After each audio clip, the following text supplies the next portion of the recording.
ആരെ ആദരിക്കാനാണ് ഈ സദസ്സ് എന്ന് ചിന്തിക്കുമ്പോൾ എനിക്ക് ഒട്ടും വിസ്മയമില്ല.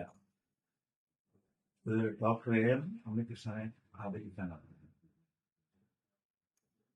ആദരിക്കുന്നതിലൂടെ ഈ ചടങ്ങ് ഒരു വിളംബരം കൂടെ ആയി മാറുന്നു. എങ്ങനെയാണ് വിദ്വൻ മണ്ഡലത്തിലെ ചില തേജസ്സുകൾ ലോകത്തിന് എന്നും ഉപകാരമായി മാറുന്നത്? എങ്ങനെയാണ് നാം വിദ്വൻ മണ്ഡലത്തിലുള്ള ഇത്തരം പ്രകാശങ്ങളെ ശ്രദ്ധിക്കേണ്ടത്, അതെന്തിനാണ് എന്ന് ഓർമ്മപ്പെടുത്തുന്ന തരത്തിലാണ് ഈ മഹാത്മ്യമുള്ള സമാദരണ സദസ്സ്. ഡോക്ടർ എം ഉണ്ണികൃഷ്ണൻ അദ്ദേഹത്തിന്റെ ഔദ്യോഗിക കർമ്മമണ്ഡലത്തിൽ നിന്ന് വിരമിച്ചു. ഇതുവരെയുള്ള അദ്ദേഹത്തിന്റെ പ്രവർത്തനങ്ങളെയും അദ്ദേഹത്തിന്റെ ഭാവസ്വഭാവങ്ങളെയും അദ്ദേഹത്തിന്റെ ആധാരശക്തികളെയും അടുത്തറിയാൻ, അത് ലോകത്ത് മനസ്സിലാക്കി കൊടുക്കാൻ, ഒപ്പം അദ്ദേഹത്തിന്റെ കർമ്മങ്ങളെ ശരിക്കും ഉൾക്കൊള്ളാനുള്ള ത്രാണി മറ്റു മനുഷ്യർക്ക് ഉണ്ടാക്കാനും കൂടിയാണ് ഈ സമാപന സദസ്സ് എന്ന് ഞാൻ മനസ്സിലാക്കുന്നു. അക്ഷരം അവരവരുടെ വയറുകുഴപ്പിനു വേണ്ടി ഉപയോഗിക്കുന്ന കാര്യം ശരിക്കും മലയാള സംസ്കാരം തന്നെ, മലയാള ഭാഷ തന്നെ പലരുടെയും നിലനിൽപ്പിന് ഉപകരണം മാത്രമല്ല, അതിന് പലരെയും ഉപാധികളാണ്. പക്ഷേ അക്ഷരം എന്നത് ഒരു ഉപാസനാമണ്ഡലമാണെന്ന്, അത് എക്കാലമുള്ള ലോകത്തിന്റെ ബോധത്തെ ജീവിപ്പിച്ചുകൊണ്ടിരിക്കാനുള്ള രീതിയിൽ ശക്തിപ്പെടുത്തേണ്ടതാണെന്ന് സ്വന്തം കർമ്മം കൊണ്ട് പറയാതെ പറഞ്ഞു പോകുന്ന ഒരു വിനീതനാണ് ഡോക്ടർ എ എം ഉണ്ണികൃഷ്ണൻ. വിനീതൻ എന്ന് പറഞ്ഞാൽ ശ്രദ്ധിക്കണം. വിനയം എന്ന വാക്ക് നമ്മൾ അർത്ഥലോപത്തോടു കൂടിയാണ് ഇപ്പൊ പ്രയോഗിക്കുന്നത്. താഴ്മ, എളിമ എന്നൊക്കെയുള്ള അർത്ഥത്തിലാണ് വിനീതൻ എന്ന വാക്കിനെ, അല്ലെങ്കിൽ വിനീത എന്ന വാക്കിനെ നാം ഇന്ന് സർവത്ര പ്രയോഗിക്കുന്നു. മറിച്ച് വിദ്യാ ദദാതി വിനയം എന്നത് നമ്മൾ ഓർമ്മിക്കാറില്ല. വിദ്യ കൊണ്ടാണ് വിനയം ഉണ്ടാകുന്നത്. അറിവ് കൊണ്ട്, അറിയേണ്ടതറിയുമ്പോൾ ഉണ്ടാകുന്ന മനസ്സംസ്കാരം കൊണ്ടുണ്ടാകുന്ന ശീലസ്വഭാവങ്ങളെയാണ് വിനയം എന്ന് പറയുന്നത്. ചുരുക്കി പറഞ്ഞാൽ സംസ്കാരം എന്നർത്ഥം.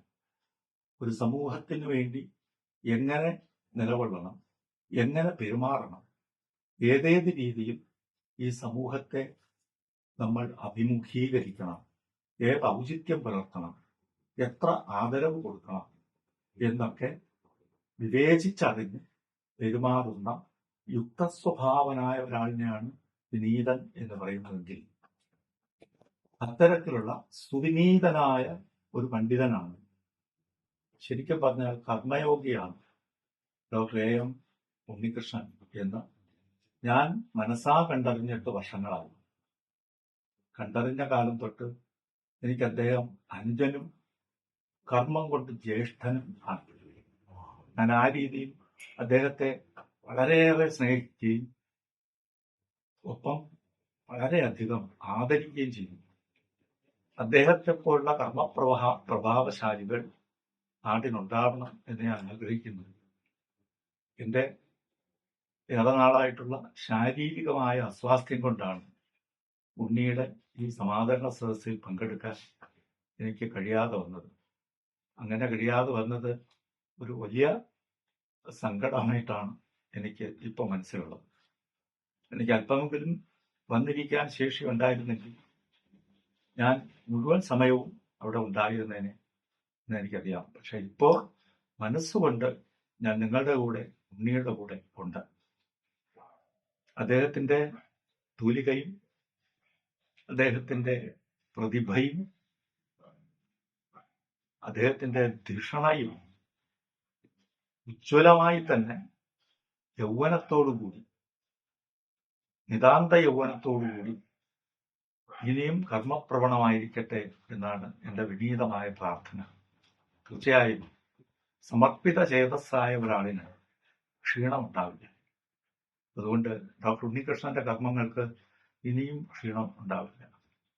അദ്ദേഹം എത്രയോ കുട്ടികളെ പഠിപ്പിച്ചു, എത്രയോ സ്ഥാപനങ്ങളിൽ വളരെ നിസ്തുല്യമായ സേവനം നൽകി സമർപ്പിച്ച് പ്രവർത്തിച്ചു. എത്രയോ പ്രബന്ധങ്ങൾ അവതരിപ്പിച്ചു, എത്രയോ പുസ്തകങ്ങൾ പ്രകാശിപ്പിച്ചു. വളരെ ദുഷ്കരം എന്ന് തോന്നുന്ന മണ്ഡലങ്ങളിൽ പോലും പ്രവേശിച്ച് ഒരുപാട് കർമ്മങ്ങൾ അദ്ദേഹം ചെയ്തു. എണ്ണി പറയുന്നില്ല, അതിന് സമയം കൂടുതലെടുക്കും. വായനശാല തൊട്ട് നെയ്യാറ്റിൻകര ജ്ഞാനപ്രദായ വായനശാല എന്ന് കേരളത്തിലെ ആദ്യത്തെ വായനശാല തൊട്ട് ജ്ഞാന വ്യസനിയായിരുന്ന പണ്ഡിതനായിരുന്ന പി കെ പരമേശ്വരനായിട്ട് പേരിലുള്ള ട്രസ്റ്റ് തൊട്ട് പരിപൂർണ കലാനിധി എന്ന് ശ്രീനാരായണൻ വിശേഷിപ്പിച്ച ചട്ടമ്പിസ്വാമികളുടെ ജീവിതത്തിന്റെ ഉള്ളിലേക്കുള്ള പ്രവർത്തനങ്ങൾ തൊട്ട് എത്രയോ മണ്ഡലങ്ങളിൽ അദ്ദേഹം വളരെ വലിയ സേവനമാണ് നൽകിയത്. അതെല്ലാം നമ്മുടെ ഭാഷയ്ക്ക്, നമ്മുടെ സംസ്കാരത്തിന് ഏറ്റവും വലിയ ഭാവിയിലേക്കുള്ള ഈടുവയ്പ്പുകളായിട്ട് തീരും എന്ന് ഉറപ്പാണ്. അദ്ദേഹത്തിന്റെ ഏറ്റവും വലിയ സംഭാവനകളിൽ പെടുന്നതാണ് അദ്ദേഹത്തിന്റെ ഗവേഷണ വിദ്യാർത്ഥികൾ എന്ന് ഞാൻ മനസ്സിലാക്കുന്നു. അദ്ദേഹത്തിന്റെ കീഴിൽ ഗവേഷകൻ എന്ന നിലയിലും ഗവേഷണ മാർഗദർശി എന്ന നിലയിലും അദ്ദേഹം ചെയ്തിട്ടുള്ള സേവനങ്ങളുടെ ഏറ്റവും വലിയ ഫലങ്ങളാണ്, സദ്ഫലങ്ങളാണ് അദ്ദേഹത്തിന്റെ കീഴിൽ PhD എടുത്ത് പുറത്തിറങ്ങിയ കുട്ടികൾ. അവരെയും ഞാൻ നമസ്കരിക്കുന്നു. എന്റെ ഹൃദയത്തിൽ തന്നെ നിൽക്കുന്ന സ്വന്തം അനുജനെ പോലെ എനിക്ക് സ്നേഹം ഉള്ള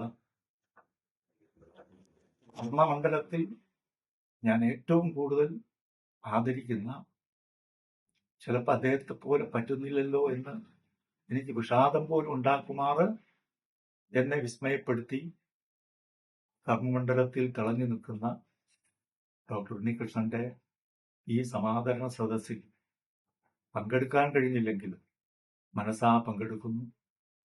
ഇരുളുകളും വെയിൽച്ചീടുകളും എന്നൊരു പുസ്തകത്തിന്റെ പ്രകാശനം എന്നിൽ അർപ്പിച്ചിരുന്നു. അതെനിക്ക് സാധിക്കാതെ വന്നിട്ടുണ്ട്. എന്തായാലും വ്യക്തിപരമായി അല്ല, ആത്മീയമായി ഞാൻ നിങ്ങളുടെ കൂടെ തന്നെ ഉണ്ട്. അദ്ദേഹത്തെ ആദരിക്കുമ്പോൾ എൻ്റെ മനസ്സും ഞാൻ അവിടെ അർപ്പിക്കുന്നു. നിശ്ചയമായും വളരെ സഫലമായ ഒരു ഭാവി ജീവിതം, ഒരക്ഷര ജീവിതം അദ്ദേഹം മലയാളത്തിന് വീണ്ടും കൊടുക്കുമെന്ന്, അങ്ങനെ മലയാള സംസ്കാരം, മലയാള ധിഷണം അദ്ദേഹത്തിന്റെ പ്രകാശത്തോടുകൂടി കൂടുതൽ ജ്വലിക്കുമെന്നും ഞാൻ വിശ്വസിക്കുന്നു. അദ്ദേഹത്തിന് എൻ്റെ ഹൃദയം കൊണ്ട് എല്ലാവിധത്തിലുള്ള ആശിസ്സുകളും പ്രാർത്ഥനകളും അർപ്പിക്കുന്നു. കൂടാതെ അദ്ദേഹം ഇനി തളരാതെ ഏർപ്പെടുന്ന മണ്ഡലങ്ങളിലെല്ലാം അദ്ദേഹത്തിന് ഒരുപാട് അനുയായികൾ ഉണ്ടാവട്ടെ എന്നാണ് എൻ്റെ പ്രാർത്ഥന.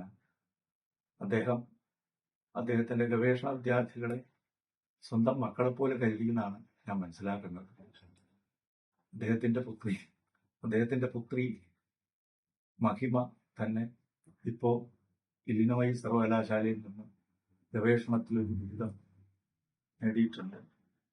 നിശ്ചയമായും ഏറ്റവും വലിയ ആനന്ദം തരുന്ന ഒരു അറിവ് കൂടിയാണ് അത്. നമ്മുടെ നാട്ടിൽ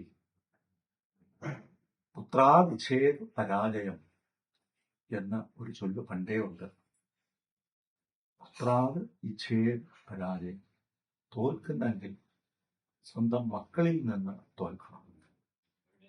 ശിഷ്യാവിച്ഛേദ പരാജയം, തോൽക്കുന്നെങ്കിൽ സ്വന്തം ശിഷ്യരിൽ നിന്ന് തോൽക്കണം. ആ പ്രാചീനമായ നമ്മുടെ മഹിതമായ സങ്കല്പം ശ്രീ ഉണ്ണികൃഷ്ണനിൽ ഫലിക്കുന്നു എന്നതാണ് അദ്ദേഹത്തിൻ്റെ വൈശിഷ്ട്യം. ആ വൈശിഷ്ട്യത്തെ നമസ്കരിക്കുന്നു. കുർവന്നേവേഹ കർമാണി ജിജീവിഷേ ഛതം സമാ. കർമ്മം ചെയ്തു തന്നെ 3 വർഷം ഏറ്റവും തേജസ്സോടെ, ഏറ്റവും ശക്തിയോടെ, ഭദ്രതയോടെ ജീവിക്കാൻ അദ്ദേഹത്തിന് അക്ഷരദേവത എല്ലാ അനുഗ്രഹവും കൊടുത്തിട്ടുണ്ട്. ആ അനുഗ്രഹത്തെ ഞാൻ മനസ്സാ നമസ്കരിക്കുന്നു. എല്ലാവർക്കും എൻ്റെ വിനീതമായ നമസ്കാരം. ശ്രീ ഉണ്ണികൃഷ്ണനെ എല്ലാ വിധത്തിലുള്ള അക്ഷരാരോഗ്യങ്ങളും നേരുന്നു. നമസ്കാരം.